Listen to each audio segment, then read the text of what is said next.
Ada 160.000 dokter di Indonesia. Berapa orang yang membela Ibu Siti Fadilah? Pasti ada sebagian kecil dokter yang membela terang-terangan. Mungkin ada yang hatinya membela tapi tak berani terang-terangan. Karena industri kesehatan tak lepas dari bisnis rumah sakit, bisnis obat-obatan, sistem komisi dari industri farmasi. Dan pasti ada juga orang atau kelompok tertentu yang memang berharap Ibu Siti Fadilah dipenjara. Ini adalah fakta yang menyakitkan di negara kita.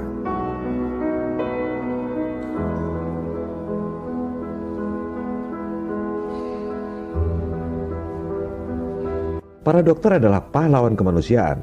Tapi industri kesehatan, termasuk rumah sakit, industri farmasi, industri vaksin adalah bisnis yang tak mungkin lepas dari benturan kepentingan. Dokter sejati, pahlawan kemanusiaan, pasti tak ingin banyak korban COVID. Dokter tak bisa menolak pasien. Kalau hasil tesnya positif COVID, harus dirawat. Semakin ngawur alat tesnya, semakin banyak tertuduh korban, orang tanpa gejala dan lain-lain, justru semakin kasihan dokter dan juru rawatnya.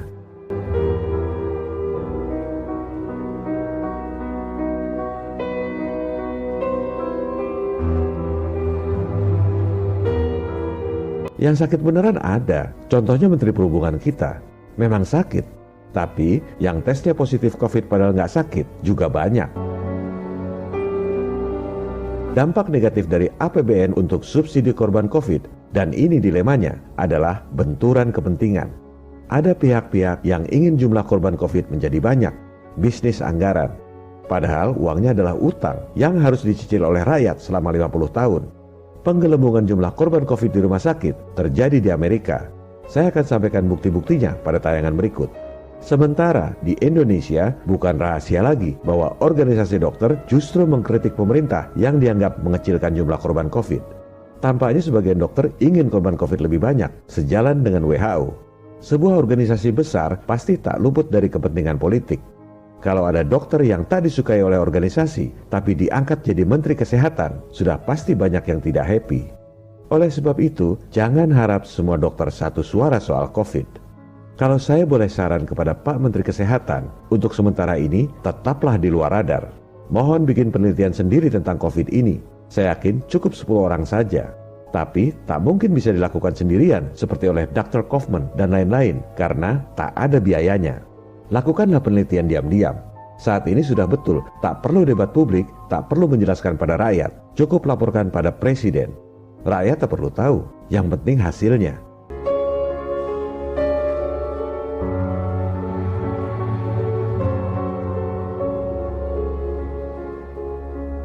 Saya menghimbau kepada 160.000 dokter di Indonesia agar satu suara soal rekannya, seorang dokter mantan Menteri Kesehatan yang difitnah dan dipenjara.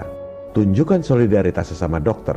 Mari kita bela Ibu Siti Fadilah, baru setelah itu kita bicara soal COVID. Ibu Siti Fadilah adalah simbol independensi kita dari kekuatan asing yang ditumpangi oleh kepentingan bisnis industri vaksin. Selama tidak independen dari WHO yang digaji oleh Bill Gates dan perusahaan-perusahaan vaksin dunia, lebih baik kita tak usah bicara soal COVID. Ibu Siti Fadilah adalah simbol perlawanan terhadap sistem yang zolim. Bahwa kita, bangsa Indonesia, bukan sekumpulan domba yang digiring oleh juru selamat palsu menuju pejagalan. Then we are nothing but sheep being herded to the final slaughterhouse. I will not go down that way. I choose to fight back.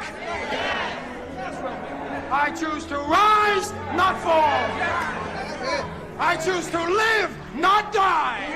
And I know that what's within me is also within you.